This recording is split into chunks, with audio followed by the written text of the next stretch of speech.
Okay. All right, guys. 3 cameras, 4 cameras, 5 cameras. Morning, Shabbat Shalom. I'm inviting everybody to turn on your camera. Shabbat is all about the face, everybody. Come on, let me see your face. Nu efatem. See Richard, Daniel, Alon, Ashachayim, Sherry. 3 hours in the morning. Bruchim habayim. Hi, everybody. Shabbat Shalom, Shabbat Shalom. All right, we're gonna start. We're gonna start. So, hi, good Shabbos, good Shabbos, good Shabbos. Okay, everybody have their coffee? Fine. Getting there, getting. Don't rush me, Rabbi. I'm rushing. They're waiting for you, Tony. Look, they're waiting. Like, everybody's there. Howdy, partners. They're all steady. They're all ready to go. All right, everybody. Good morning, good Shabbos. We're going to start with the Torah blessings, and before we begin, I just want to say, Gil, hold on for a second. Go back for a second. I just want to say that last week's open book was obviously MLK, and it was a very powerful morning, and there was a lot of beautiful Torah. And I wanna apologize for an analogy that I used. It was rather abstract, and I was trying to draw a comparison.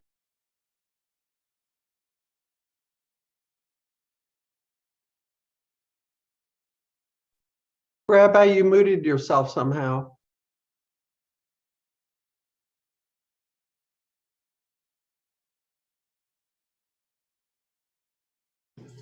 I don't know how that happened. Okay. So I don't know where I stopped. So I said last week during our open book, we were talking about a quote from MLK in which he was telling those who were cooperating with oppression that they were failing, right, to uphold the principles of justice, and that non-cooperation was also an important element. And I drew an analogy to Meir Kahana, and just the mentioning of his name, as soon as I mentioned it, I thought to myself, oh, that's not a good thing to bring up a rabid Jewish racist. And although I think the point was a salient point in a broader understanding of how leaders who are kind of speak to their flock about assimilation, but assimilation was where it, was the smallest sliver, but the broader analogy was off. And I just wanted to say that I apologize if it might have been a triggering point, or might have in any way kind of in that moment spoiled the experience of learning deep Torah about MLK and about his Torah. So I just wanted to thank a member of our community who brought that pain to me, and I'm happy to do some tikkun on that and do some repair, and thank you for that. And so with that, Gil, can you please put up on the board the Birchat Torah? Yeah. Baruch atah Adonai Eloheinu melech haolam asher kiddushanu b'mitzvotav v'tzivanu la'asot b'divrei Torah. Amen. Amen. All right, beautiful. All right, let's learn some Torah together. Shkoyach, good morning. I see. Took a moment for you to get here. All right, awesome. We're gonna put up on the screen. Let me get the. Gil, you have to let me share the screen. One last thing that we didn't go over. Got it. Yep. Tell me when you're ready. You should be good to go. Nope. Not yet. That's fine. Okay, there you go. Thank you, Gil.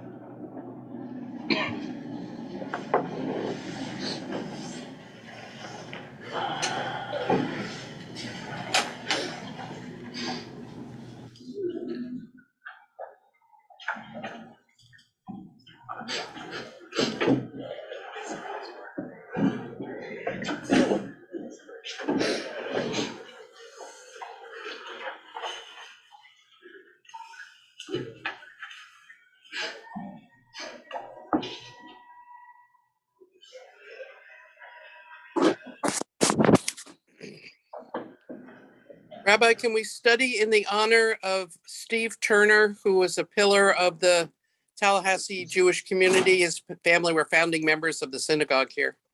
He died and was buried yesterday. So please put his name into the chat. And that's a good reminder also. Thank you so much for that. If anybody else would like to lift up a loved one whose memory today is being honored or for healing, please do that now. That would be a good thing. Thank you, Amy, for doing that.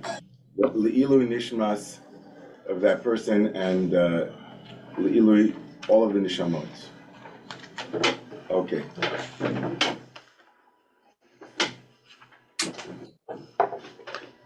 Okay. So this week's third portion, Parshas Va'era, begins with in a very strange way. And we're going to look at a little bit of this repetition compulsion. Moshe is really not interested in being the leader, huh? Moshe, I mean, oh, poor Moshe. He says, you know, in a book about names, what he said in last week's third portion, the end of Parshat Shemot, in a book about names, where like even his mother and father are not named, and he's named as the first named character besides Shifra and Puah in chapter 2, which we looked at last week. He says to God, you know, God, your name, right? There's a lot of names, and you come with a lot of names. And he says, from the moment I came to speak to Pharaoh, and he says very specifically, literarily, Bishmecha, in your name, right? In a book about names and about the erosion, the corrosion of names, about the nominal. Moshe comes and says, you know, I came to speak in your name, and it's gotten much worse, right? So will the real God please stand up? What's going on here? So he says to God, you know, why have you dealt poorly with this people, and why did you send me? Like I'm not the right guy. Vaydaber Elohim al Moshe, right here in source 1. Look in the page, everybody. Vaydaber Elohim al Moshe v'yomer elav ani Adonai. He says to him, I am God. I'm Yireh Vaveh.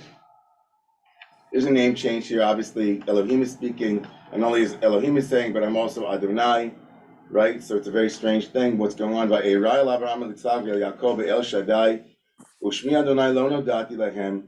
I appeared to the Avot, to the ancestors as El Shaddai, but by my name Yud Heh Vav Heh, I was not made known to them. I did not make it myself known through that particular quality called Yud Heh Vav Heh, which we spoke about last night in the shul.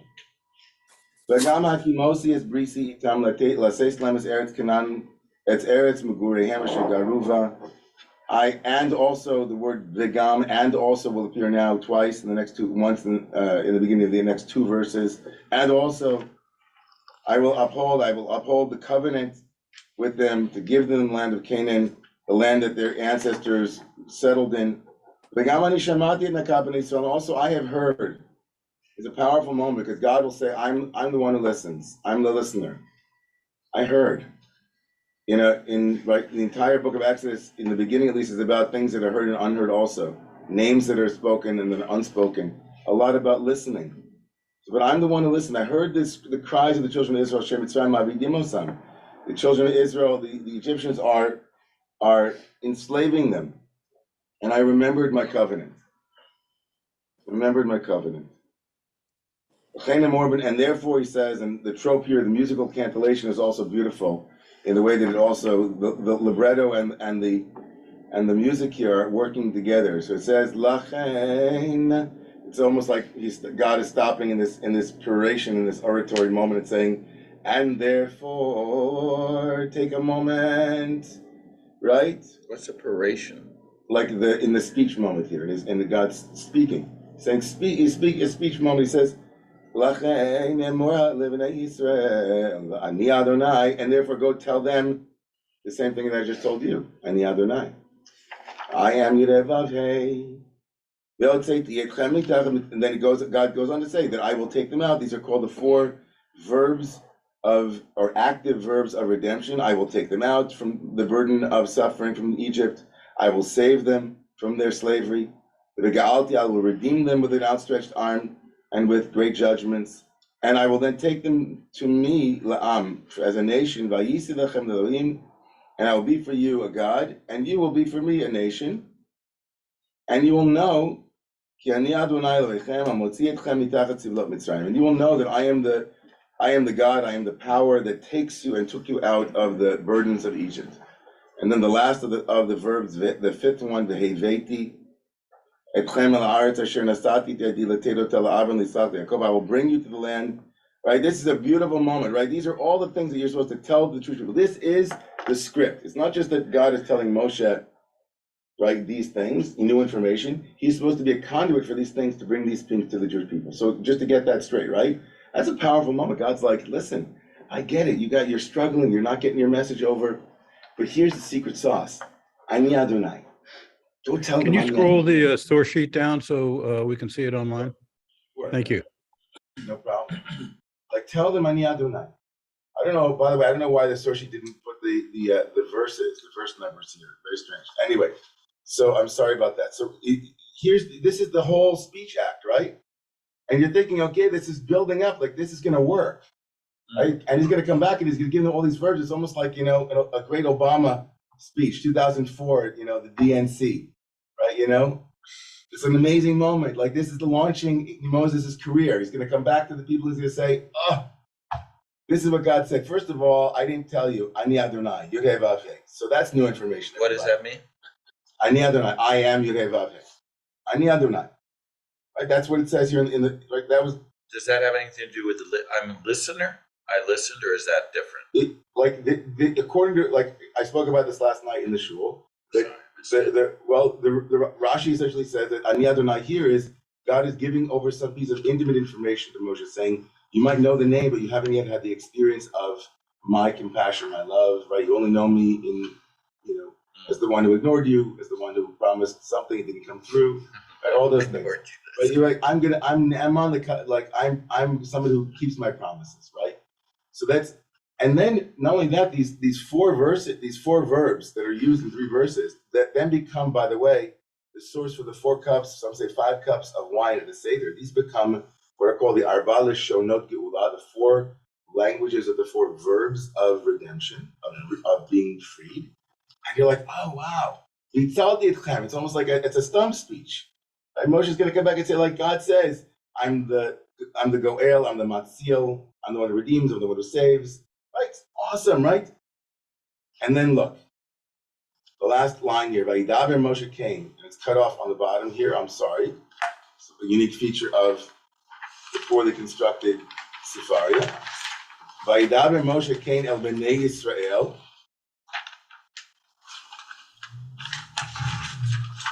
And Moshe says this to the Jewish people, and what happens? V'lo shamu elav. They say, again, speaking of listening, they can't hear it.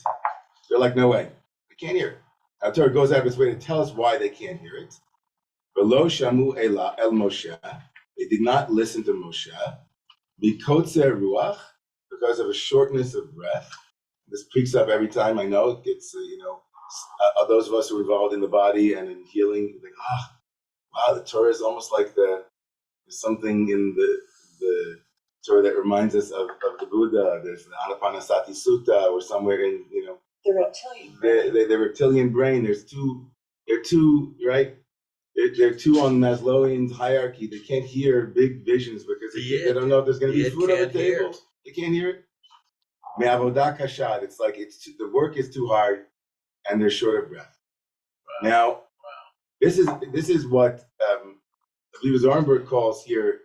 There's a moment of there's an arrested development. Like there is an inability for the leader and those who need to be led to be in sync with one another, out of sync.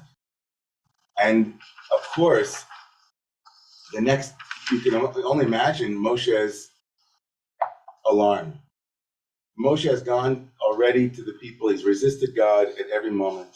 Said, I'm not the guy. I can't speak to them. So the moment he goes to speak to them and tell them who he is, they say, yeah, we're not interested. Go. And he goes back to God. He says to God, I came to them and they weren't listening. And that's it. So God says, okay, I hear you. Now go back and tell them this whole other speech. And Moshe's like, okay, I'll do what you say. And he goes back and it doesn't go again. This is the second very, very important moment in Moshe's career, and he's completely depleted, right? And so you think, okay, what's the next moment? So let's hear the next moment in the story. Vayidaber Adonai el Moshe lemor. So God speaks to Moshe. Bo, and you can almost hear God saying, like, in a sweet way, Bo daber, come speak to the Pharaoh. Come speak to the Pharaoh. 3rd time, 3rd effort, right? Like a puppy. 3's the hat trick, right? 3rd's the hat trick. Yishalach et b'nei Yisrael. He's going to send them away. going to send them away from his land. Vaidar Moshe lifnei Adonai. Now Moshe, in the beginning of the parsha, God gives him the script, and what does Moshe say? We don't know. It doesn't say that Moshe said okay. It just says okay. And Vaidar Moshe came. Moshe said okay, I'll go tell them, and they didn't hear. So now Moshe decides he's going to speak up. Like now, because God hasn't changed God's tactic, right? God's basically like, okay, go back.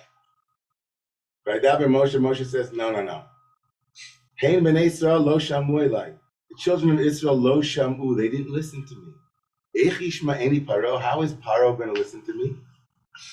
Now, that would be enough, right?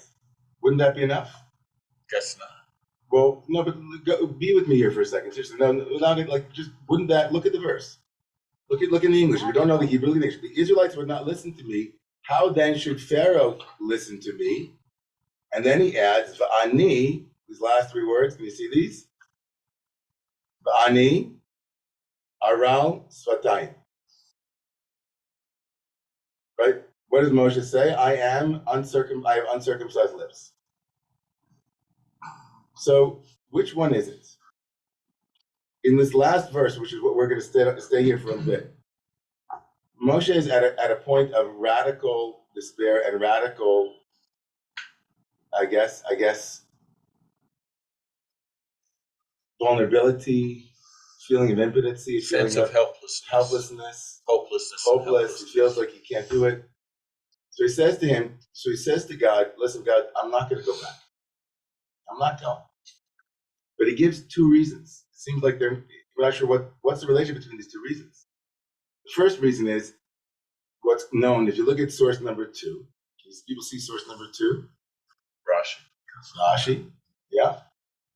Rashi in the 11th century says, quoting Chazal, this is from Genesis Rabbah, this is from an earlier source. Rashi says, what does it mean, how will Pharaoh listen to me?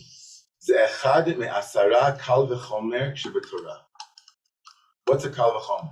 No, Yossi, what's It's in the Talmud, and if you go ahead and you say something of the lesser thing and something of a greater thing, of course, should be true.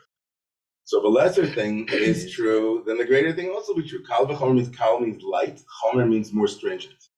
So if you say, listen, if it costs $1, if it costs $5,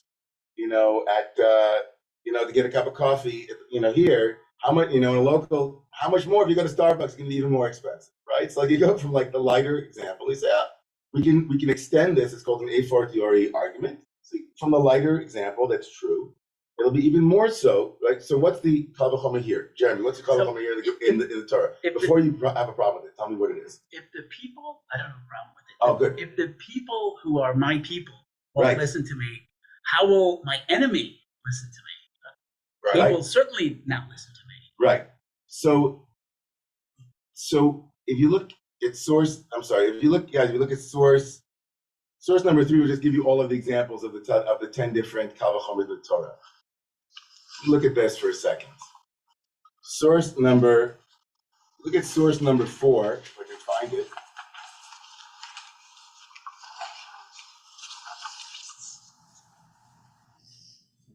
There.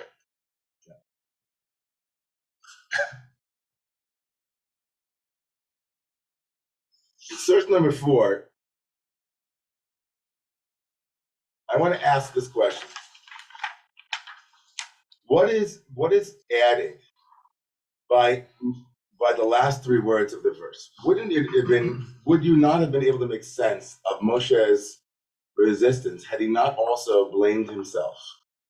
In other words, how do you read, listen, the people have not listened to me, my own people can't hear me, how will Pharaoh hear me?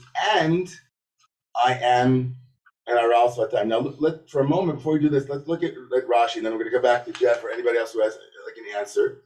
So Rashi essentially says, what does it mean to be of uncircumcised lips? Now, you've already seen, Moshe introduced this excuse or this plea to be unchosen earlier, right? Much earlier in the Torah, in his career and in his rise to leadership. Already had complained to God that I'm not the right guy, right? He already used this phrase. we'll get to a moment where it comes from, or where the rabbis imagine it comes from. But he claims about himself that I am of circumcised or uncircumcised lips. What does that mean? So Rashi says, atum svatayim. It means that I have a blockage. There's a block. Atum means something is closed off or opaque. Something is thick. He said, and Rashi goes on to say, any place where you see like an orla, which means a foreskin, any place you see foreskin is an example of something that's covered over, right? So to be of uncircumcised lips means that I have something covers my ability to articulate myself. Like having, it says, orlat was naim. Jeremiah talks about the orla of the ears, meaning like you have a foreskin on your ears, as it were. It means that you can't hear. Or they lay like over the heart. There's something covering the heart. There's an armoring of some kind. The shells of Kabbalah. The klippah, like this notion of like something is hiding the pressure, that which is precious, that which is original, right? Yeah. Right. So Rashi says that Moshe is essentially saying, like that I have something covering my ability to speak, right? Like it's in me. Of course, right? If you hear it that way, right? It begs the question, right? Like, is there a connection between Moshe's, like, what is the connection between Moshe saying that people can't hear me and Pharaoh can't hear me, and I have an inability to articulate myself? Shame and blame. Shame and blame. So Tony says shame and blame. Shame and blame. Okay. Or if you really want off the hook, you give as many reasons as you can give for why you should. I'm not let off the okay. hook. You're not okay. But where is he Shame and blame. speaking from? Where is the sound coming from in his consciousness? Pain. It's coming from pain and Wait, longing. one second, time. Are you saying to? So are you? I want to understand. I think I understand what you're saying. So you're saying that he's speaking from a place of pain and And longing. and longing And sense of helplessness. and sense of help, and he then projects it out and says, Yeah. they can't listen. Yeah. But did he blame them? Do you think you hear him blaming them that they can't listen? They can't listen and I can't speak. It's a bad combo. Is there any causal relation? I don't know if it's causal, but there is some deep connection, as therapists like Dr. Schwartz know, and I know, and everyone knows if they look in their own hearts, between shame and blame, between blaming oneself and blaming the other, blaming self and other. Well, okay, blaming self and other. There's some, okay. So you're hearing this as blame, not as explanation, and you're hearing him blaming them and not saying. So just if we were to make this into a play, how would the character Moshe now be speaking? Would it be with an angry tone? Would it be in a plaintive tone? Would it be like, oh, I can't make?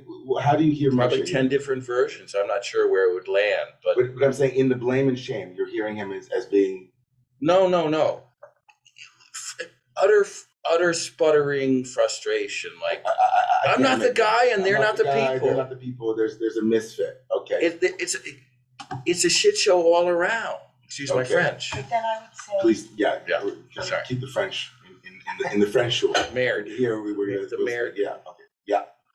so I would say when we say frustration, hopelessness, despair, Yeah. like we're using words. Louder, please. We're using words when we say frustration, I can't hear, I am that I am. Where are we speaking from? Because I can say the word hopeless. It's a word hopeless. What is the vibration of hopeless in my nervous system that I'm refusing to feel because I'm terrified to go deeper into the world of energy and really feel it in my cells and my molecules? Like we're so split from the experience of this that we miss attunement and resonance. It's like a mother and an infant. So I just want to in what Lori's saying is that, if I hear you correctly, that Moshe's speech act actually undermines his assertion, meaning the man who says he can't speak is actually speaking, to God saying, I can't speak. And, it's kind of ironic, more than a bit ironic, like the one who says I can't speak to Pharaoh is speaking very clearly to God. There's something about Pharaoh might be implicated here, and also something about the people. Okay.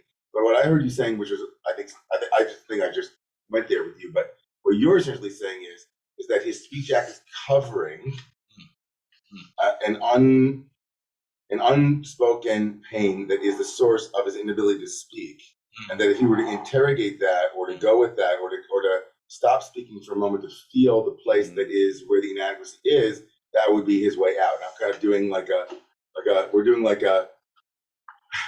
a body-oriented psychotherapeutic approach to a very dialogical character in the Torah.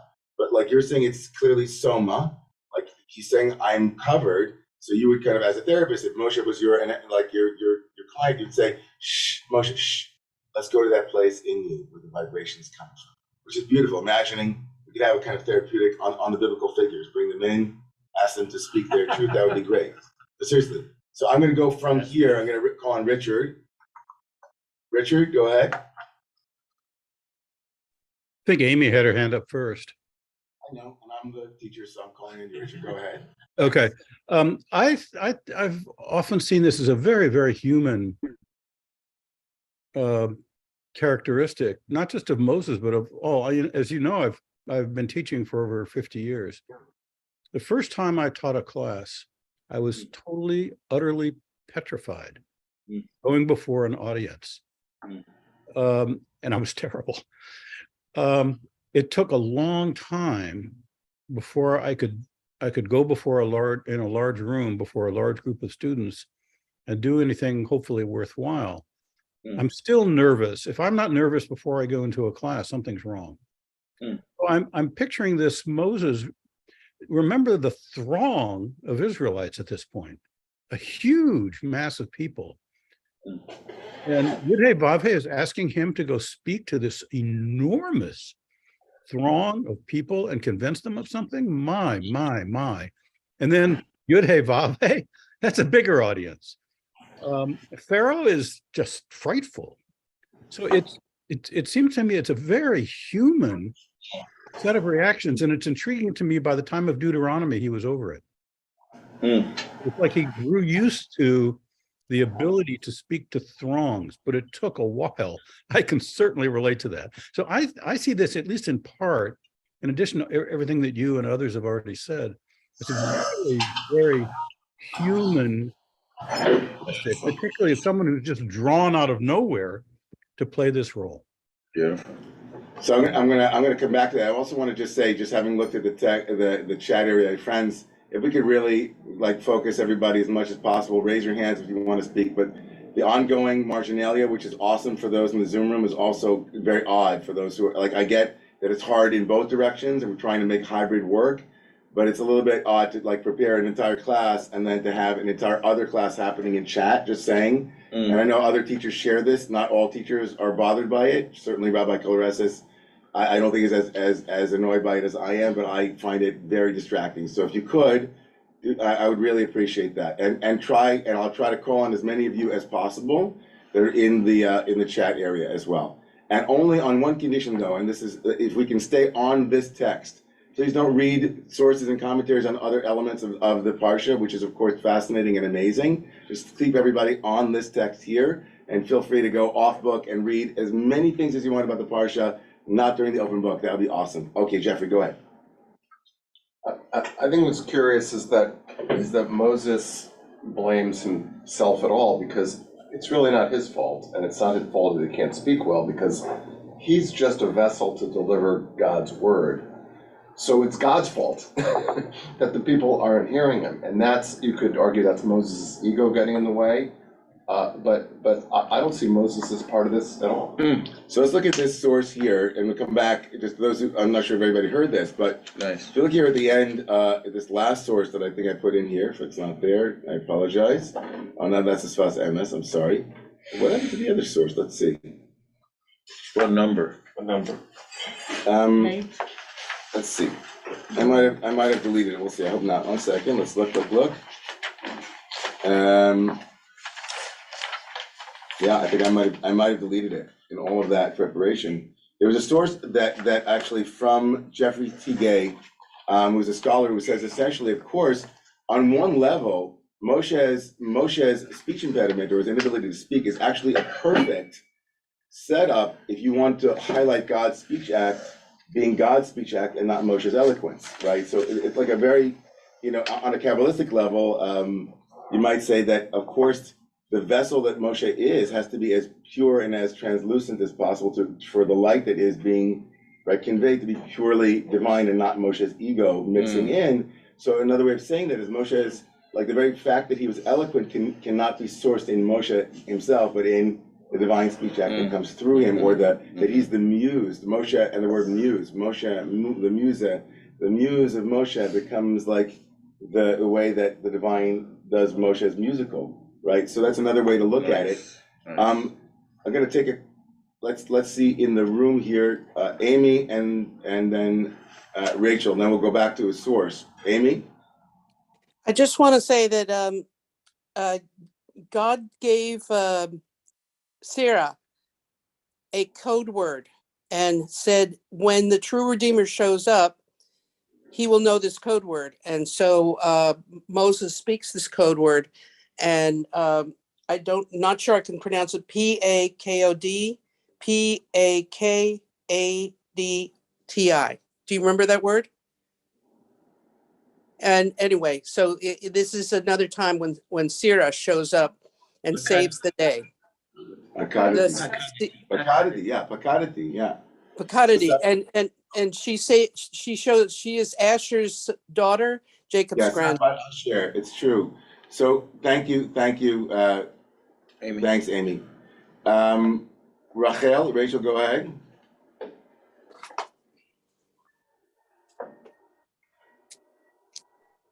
I find it striking that the reader of this holy work is supposed to see a complete people who had no organization as a people changing its mind. In the book of Esther has a people, who helped her compete for the beauty contest, and she's used to talking to, the leader of Persia. But here you've got slave people, and I see no picture of them ever talking about anything like that. Anyway, that's just an observation. Yeah. Well, I just want to say that just to defend the text actually earlier in chapter 4, one of the first things that Moshe does is create a council. So as soon as Moshe leaves God, he actually goes to create a council of elders and bring some organization to the people, actually. This is fabulous. Thank you so much. I didn't get that at all. Thank you. Yeah, totally. I think that, so just, if you look at source number 5, I actually didn't, it's right here, that's the one that connects to what Jeffrey was saying, right? That history has known other creative geniuses and national leaders who worked their effect on humanity despite speech impediments. And the Bible viewed Moshe as an agent of God whose success owed nothing to his natural endowments, but only to the persuasion worked by the words and deeds he uttered and performed under divine direction. Now, just for a moment, I want to focus on Moshe's speech impediment in the context of a more causal connection. Like, so we had the Tony said it's shame and blame, and then Lori said that it's essentially a story of individual healing that is being obstructed, as it were, by Moshe's own maladaptive utterances that are kind of like could be the pathway back to his own healing. And then we had others, right, who said, let's look at what Aviva Zornberg says about why these 3 words appear at this moment, right? What is the relation between Moshe claiming that the people can't hear, and therefore, of course, Pharaoh won't hear, and after all, I have a blockage? So Aviva Zornberg writes, and in this she's kind of going the way of, you'll see in a moment, of a great Hasidic master, the Sfat Emed Yehuda Leib Alter of Gur. Let me emphasize that Moshe too belongs to the complex party, I'm in source 6, to the complex party of those who block God's message of redemption. In his protest, in his ironic interrogation of God's narrative, in his questioning of the people's fitness for redemption, he essentially refuses the role to which God has called him. And the heart of his refusal is in these last words, I am of uncircumcised lips. Their power and poignancy can be estimated if one asks why he uses this particular form of a kal v'chomer logic, moving from minor to major conclusion. If the children of Israel would not listen, how can I expect Pharaoh to listen? A simpler argument might have been to speak of Pharaoh's proven obduracy. Moshe and Aaron have already experienced his willful deafness, right? Back in chapter 5, who is God that I should listen to God's voice? That's what Pharaoh said. Indeed, the deafness had resulted, as we have noticed, in a tragic tightening of the stranglehold of slavery. Why then should he listen this second time? This, however, is not the argument that Moshe uses, but in his own words, the real pain emerges with great lucidity. It's a hearing problem that besets him. To put it very simply, Moshe is saying, I cannot make them listen.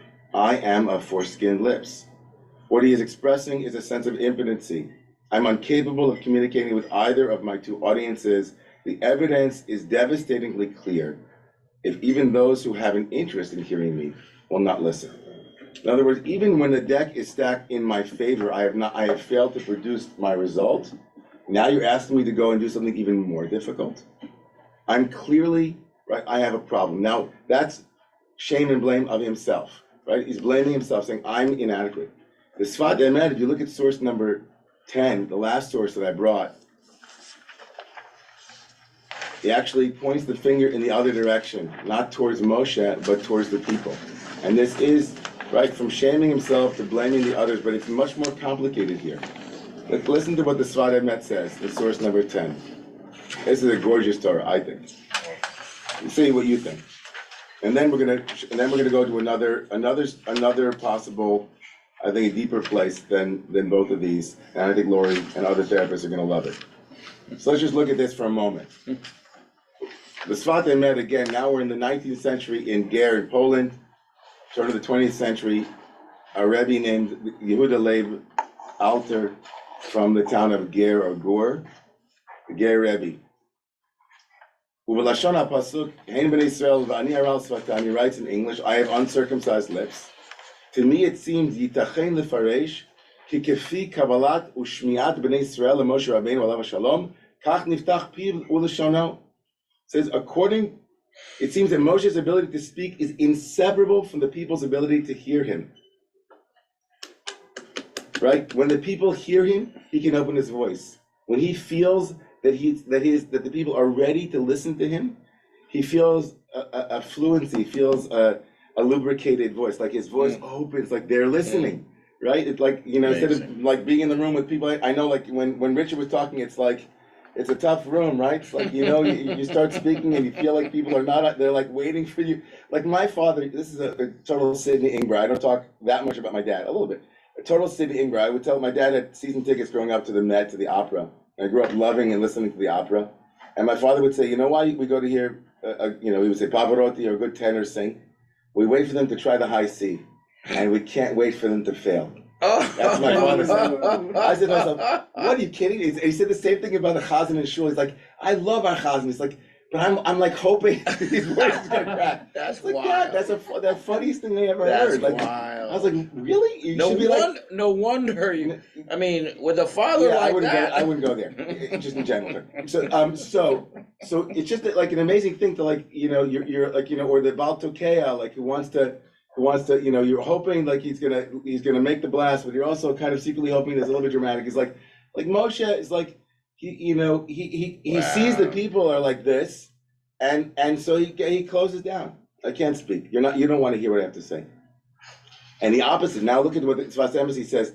He says, "V'lakach achar kriyat yam suf." He says right before kriyat yam suf, the splitting of the sea. It says, and they believed in God and in Moshe. And then immediately, Az Yashir, then Moshe could sing. He felt that the people were there. They were like, they wanted to hear what he had to say. It was like, energy, right? Now you could say, oh, that's an ultimate narcissist. Like he has to have their approval before. But we all know the experience of being listened into. You find your voice, like the person, the wings beneath my, wings, that kind of thing. The path, like, so the Sfas Emes says, by the way, I just want to finish this because it's so beautiful. He says the Ikar HaGeula, the essence of the Geula. Yossi, you're gonna love this. The Ikar Geula Le'olam Tuluya B'Achanas B'nai Yisrael L'Kiddush. Says like what it means to be redeemed will always have to do with our preparation to be redeemed, right? Like it says in the Gemara when a certain rabbi asked the Messiah, "When are you coming?" It says today, and then the Gemara says, "Liar! What do you mean today? You're not coming today." And then the Messiah says, Hayomi Mikola Tishma, quotes a verse that says, today, if you will listen to God's voice, if you are ready, then it'll come today. Now, blaming the victim, or putting the onus, but I want to stop here, and then we're going to come back to a very different etiology of Moshe's problem with his speech act. And I'll take a couple of hands, Paul and Robin, and then I'll come back into the room to Elliot.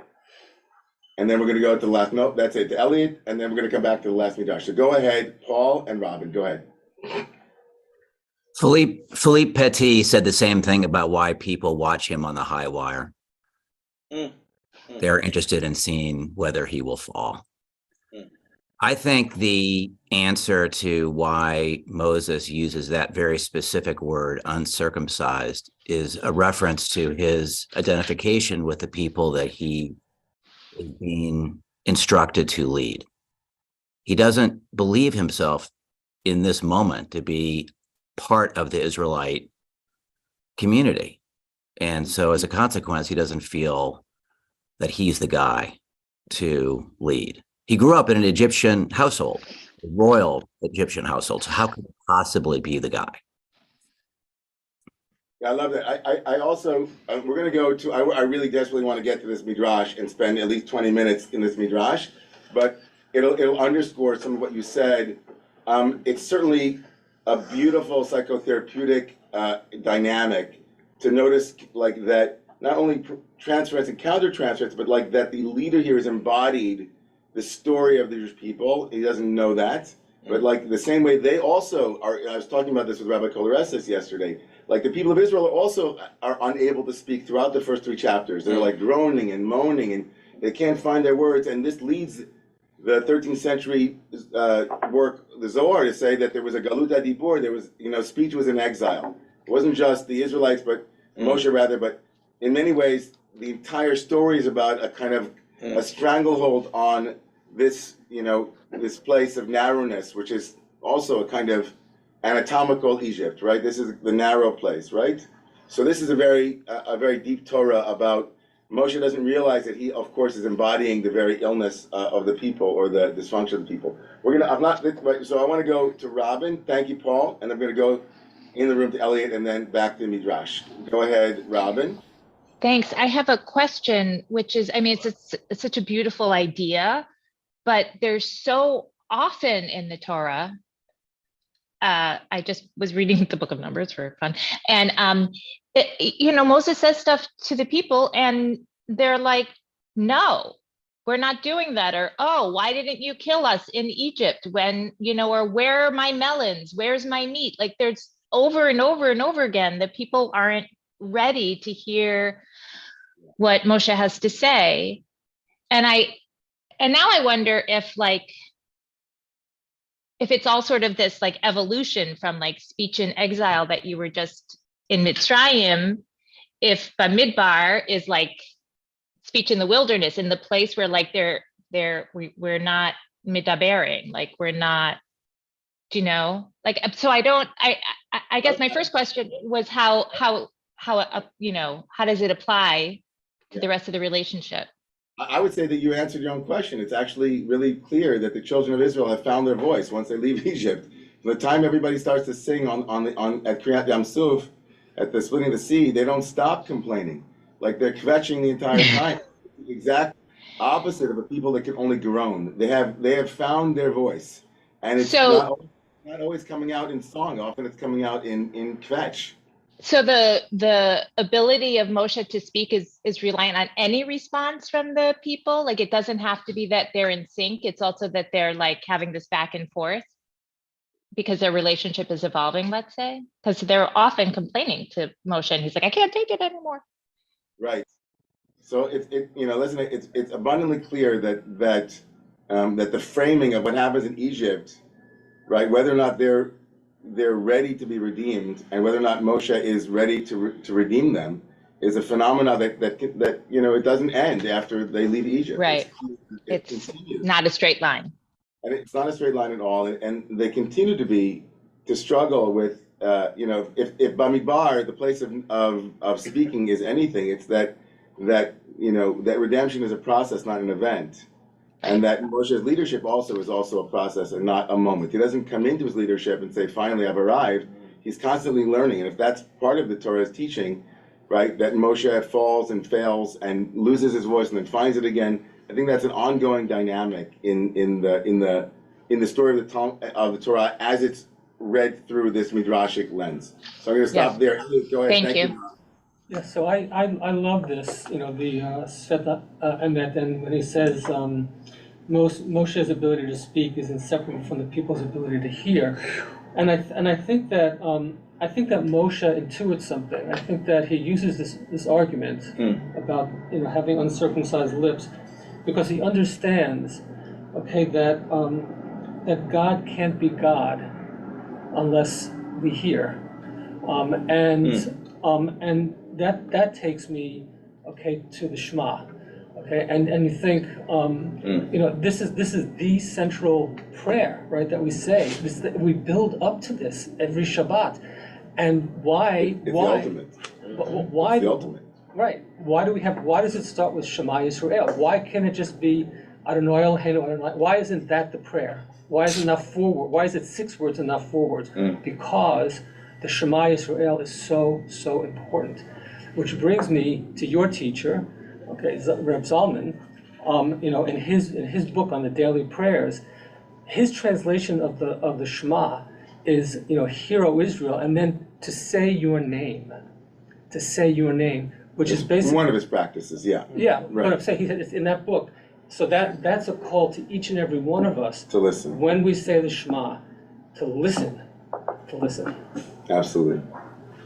Cannot underscore that. I mean, I've said this so frequently in the shul over the last decade and a half that Rav Kook had a student whose name was Rav David HaKohen. And Rav David HaKohen was called the Nazir. He was the Nazirite because he took upon himself the vows of a Nazirite in the 20th century, the only one we know of. And he was a philosophy student in Switzerland during World War I, and he met Rav Kook, and it changed his life. And he dedicated his life to speaking about the uniqueness of Jewish philosophy and Jewish thought, which he claimed was unlike other philosophies, in particular Greek philosophy, which was based on ocularity or the eyes. He said that Jewish wisdom is rooted in what he called ha-chokhmah ha'ivrit ha'oznit, the Jewish ear wisdom. Who's the he? Who's Rav David HaKohen. Okay, so let's look at source number 7, everybody. This midrash should take us the next 15 minutes easily. No, I'm sorry. So we're gonna learn this together. It's a gorgeous midrash, and it takes us in a completely different direction around Moshe's speech impediment and why he resists at this moment. It's a famous midrash that almost everybody thinks is in the Torah. It's one of those midrashim that people think is in the Torah, but it's not. And it actually is a very early midrash, an early rabbinic source on where does Moshe's aral svatam, where does his speech impediment come from? So source number 7 is the English. I'm going to read the Hebrew, which is source number 8. If anybody downloaded it and would like to see it. Vativi'eu levat paro, and she brought him to the daughter of Pharaoh. Hayta vat paro minasheket umechabeket umechabevet oto. The daughter of Pharaoh was kissing and hugging and adoring Moshe, ki'ilu hu bana, as if Moshe was her own son. She would never let him outside of the palace, almost like Siddhartha, right? Almost like she was afraid that something would happen to him. Anybody that saw he was so beautiful that people would want to see him, Moshe. And anybody who would see Moshe would not be able to leave Moshe's presence. Now this is amazing. And also Pharaoh used to kiss him and hug him. Think about the rabbis imagining Moshe being kissed and hugged by Pharaoh. Like, whoa, amazing. But what did he do? And Freud would have a field day right now. He would grab the crown of Pharaoh off Pharaoh's head and put it on his own head. And the magicians and all of his retinue, all of the people that surrounded Pharaoh, right, were worried, right? I'm sorry. It's like that's in Hebrew. It says as Moshe would do it later on, right? So it was the Chatume Mitzrayim Amru, the magicians of Egypt said, Mityarin anu mizeh shenotel kisra v'nosno al rosho. We are afraid, we fear this one who grabs Pharaoh's crown and puts it on his own head, right? That may be the one, right? Shelo yezeh oso sha'anu omrim sha'asili tom malchus mincha. This might be the one, your adopted grandson might be the one who will, in the future, replace you, right? Crazy. Very, very edible. Mehem omrim lahargo, mehem omrim l'sarfa. There are some who said to kill him and some who said to burn him. Yisro Yoshe Benehem, and now Jethro was sitting there, Moshe's future father-in-law. The plot thickens. He was sitting there with them, and he said to them, "Anaraze ein bodas." This lad is an idiot. He doesn't have any awareness. He doesn't have any not idiot, but he doesn't have any. He's not conscious enough. He doesn't have da'at. Ela bachanu oso. You should test him. Bring in front of him in a plate gold and a coal. If if he has some kind of awareness, he'll grab the gold, and you can kill him. And if he places his hand on the kol ein bodas, he doesn't have the word da'at, which is such a powerful word in the story of Exodus. He doesn't have da'at, he doesn't have knowing. Ein alav mishpat mavet. Then he won't have to die. Miyad hiviu lefanav. Immediately they brought this test, and Moshe was smart. He had da'at, and so Moshe reached for the gold. Moshe reaches for the gold. And then angel Gabriel is kind of thinking, what was Jethro thinking? Like maybe Jethro really believed he didn't have das. Like maybe Jethro, his father was like, I'll set up this perfect example. Of course the kid doesn't know the difference between gold and he'll reach for the coal, which is also amazing. He was thinking he would burn him. Anyway, says, okay, and Gabriel pushes Moshe's hand to the coal, and Moshe not only does Moshe grab the coal, but he puts it in his mouth. And he burns his tongue. And Moshe becomes heavy of mouth and heavy of tongue. Amazing. That's the end of the midrash. Wow. So just like the upshot of this midrash, the upshot of the way that the rabbis are imagining, Moshe is standing before God, and God says to him, Moshe, go back and talk to Pharaoh. And he goes to Pharaoh, the one whose crown he was going to take, or he was going to topple him. And there's a primal trauma there. Moshe's resistance is the resistance of the one who's been wounded before. He was wounded before when he expressed his power in front of Pharaoh. He was wounded, like the very source of his own wound in his mouth is rooted in the primal scene that God is setting up for him. God is essentially saying to him, go back and speak to Pharaoh, and you're going to take his crown. And Moshe says, no, don't you remember what happened last time? Last time I was powerful, last time I spoke, and it was amazing. Last time I showed who I was. Didn't go that well. Think about this midrash. It's an amazing midrash. Yep. Jethro plays a very interesting role in it. So I'm going to open this up now because this is the last. That's it. That's the last source in this morning's reading. And so, how does this change? Like the conversation about the inability to speak was rooted in one theory is that he can't speak because he then becomes a cleaner divine vessel. Another theory is he can't speak, but really he can, but he's blaming and shaming because it's hard, like Richard said. Not everybody can stand up in front of a crowd of 1 million people, right, and find their voice.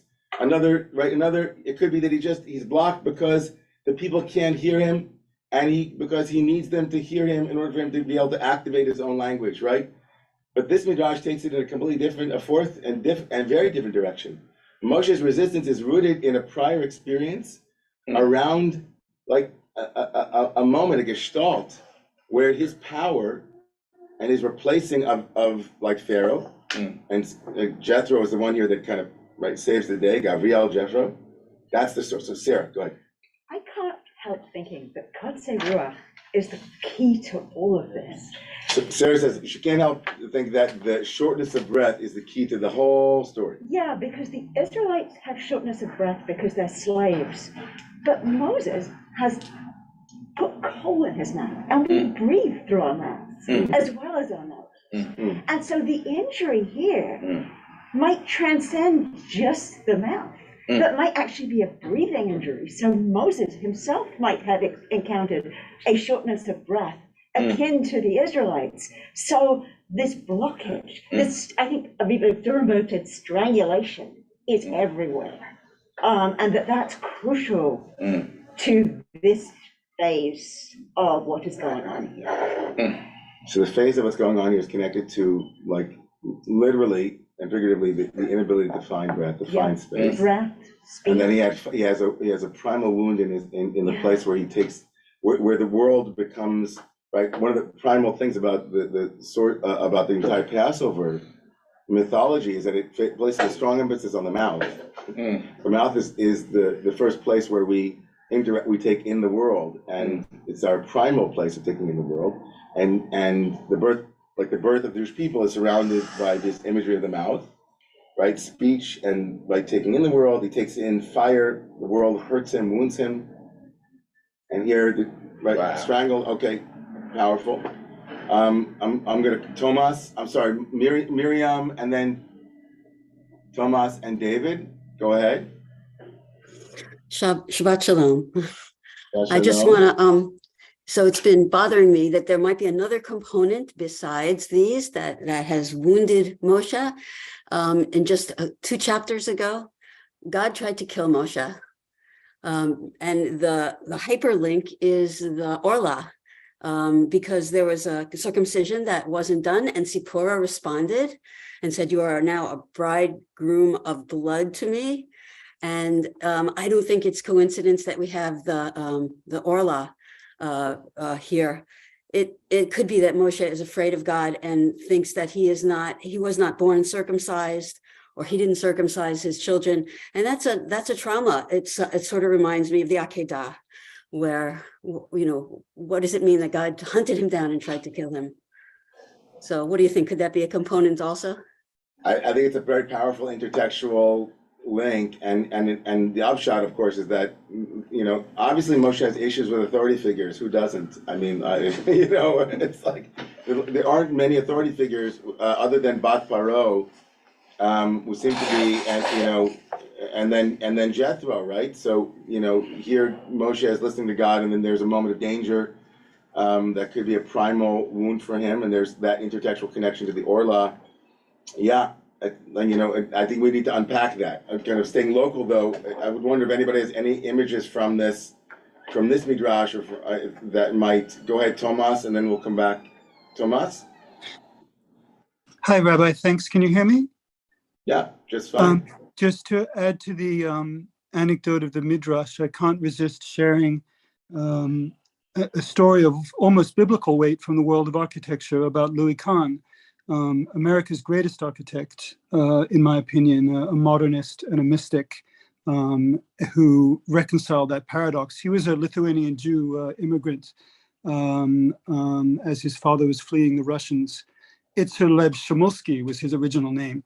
But the great, and a descendant of rabbis, I should point out, if you're interested in lineages. Anyway, he's a Moses to some of us. But the anecdote about him, he had a scarred face and scarred hands. He was a beautiful man, but he carried these scars. And the famous story is that when he was 2 or 3 years old, he was fascinated by the golden glowing light that came from the coals in the stove in his father's house in his village in Lithuania before they emigrated. And with the innocence of a child, he reached into these coals and tried to eat them, brought them to his mouth. And he tried to go into that light and to eat that light. And Louis Kahn is the master of light because he's the master of shadow.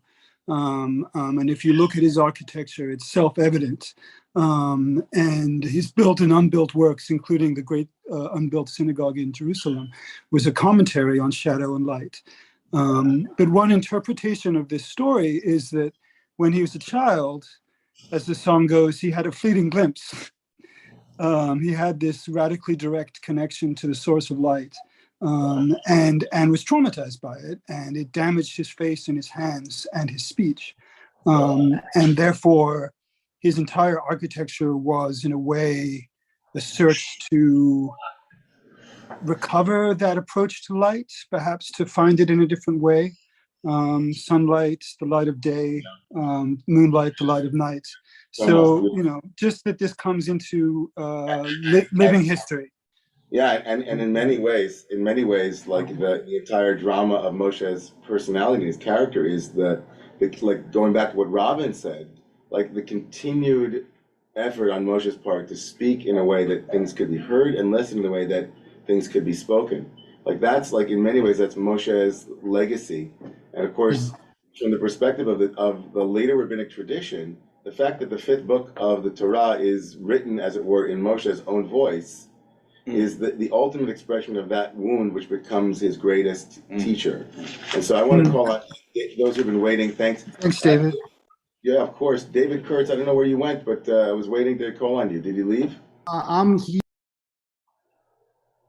David Kurtz, what happened to you? I'm here, but I don't really have a comment on that midrash. So I lowered my hand, and I'm in Los Angeles. It's way too early to show my face. So Okay. All right, Daniel, go ahead. Good Shabbos. So where I'm going with some of the themes in this discussion is that the story of liberation is much more powerful as we dive into the level of trauma that Moses carries and that the Israelites carry. And to some extent, maybe even Pharaoh himself carries. These are all very, very wounded people. And the theme that I'm most drawn to in this is what it means to know Yud He Vav He as a source of liberation, as a source of compassion, and how Moses and the people actually get to have a direct, visceral experience of the presence of Yud He Vav He. And this is where Lori's Torah was really beautiful, that not only is the pain a place of embodiment, but we also have access to Yud He Vav He, the source of compassion and liberation in us. And how we expand that, or how Moses expands that in his experience, is really crucial. And if we go back to the burning bush, one of the most powerful moments is the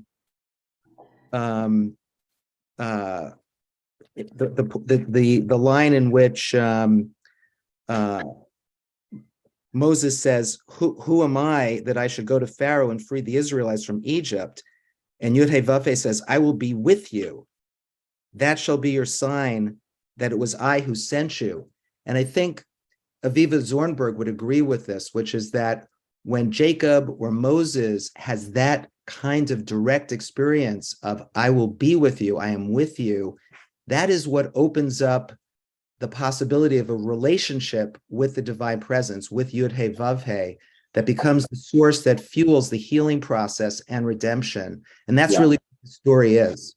So I want to piggyback on what Daniel just said and close the class portion, and then of course people are free to stay in the Zoom. But this last source, which you can find in your sheets it's number 9. It's from Aviva Zornberg, and it's very much in alignment with what Daniel was just saying, and how I think that to some degree, what's happening here is, as she writes, the people who left Egypt were perhaps unfit for redemption, incapable of hearing God's word in any real fullness. Their hopes of leaving the land of terror were shriveled by the cramped conditions of their nurture. They were cramped hopes, Egyptian-shaped hopes. Like the patient entering analysis who can have only a distorted view of the process awaiting them, of the way in which it will expand the underlying structures of experience, the Israelites leave Egypt more like a man flying from something that he dreads than one who sought the thing he loved. And like the analyst whose hopes for the patient are radically different from those of the patient themselves, God begins a process with God's people in a stage of arrested development, a process that will lead them into a fuller, unimagined life. But however, in this scenario in which God's hopes and people's hopes are profoundly different, there's a hidden assumption about the arrested truer self of Israel, the self that harks back to the foundational narratives of Genesis. Both analyst and patient share hope for the unfolding of that truer self. But such a shared hope is at first almost invisible, only the discordance is visible. And in that sense, like Moshe has had an experience of Anochi Ehyeh Imach. As Daniel said, that Moshe has that lived experience of I will be with you, even if he is, right, himself embodying the lack of trust that, like that's the beautiful Torah, like that you were saying, like he embodies Israel's own lack of trust that healing can happen, right? Moshe has just had his first experience of being with an authority figure that actually sees him and wants him to be chosen, right? And right, so he's going to bring that Anochi Ehyeh, like the child who doesn't have a good experience with the mother or the father who's in therapy and can't trust the therapist actually with them and begins to shut down because that's what they think is true, right? But then Moshe has this other experience with God that Miriam, said that might have been a little bit, hey, I don't know if I can trust you, and God has to continue to tell Moshe, it's not going to be the way it was when you reached for that gachelet. It's not going to be the way it was when you reach for that call and put it into your mouth. I actually want you to speak. And Moshe keeps saying, no, but I can't. Right? But Moshe, God is saying, you're the one, right? You are there with me, holding the vision of a people who can speak and of a leader who can speak. And Moshe, like the people, can't trust that actually that is his potential future. He doesn't see himself being able to heal from such a deep trauma. And every little thing continues to trigger him. Right? So then this story becomes a profound story of the possibility of liberation for Moshe, for each and every one of us, for the people of Israel, for the world. So Yasher Koch to all of you, and a Yasher Koch to Gil, and Yasher Koch to those who showed up, Yasher Koch for those who were online. We go to our davening space in about 8 minutes or so. Wish everybody